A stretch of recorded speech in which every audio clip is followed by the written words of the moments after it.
रात को हम लोग मेला देख के आ रहे हैं, मंडप पूजा। मंडप पूजा।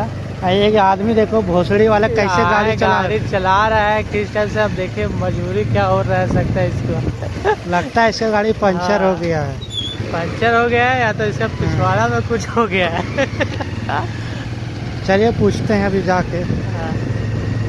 ओ भाई साहब। हेलो भाई साहब। ओ भाई साहब क्या हुआ भाई साहब? अब ऐसे गाड़ी क्यों चला रहे हो?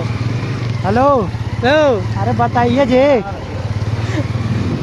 बोलिए क्या हुआ? पंचर हो गया। पंचर हो गया।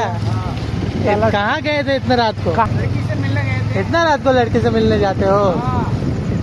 भैया देखिए रात को कहीं लड़की से मिलने के चक्कर में पीछे मार कर नहीं दिया है? नहीं मारा नहीं, पंचर हो गया। हमको तो लग रहा है भाई कि मार बजा हुआ है।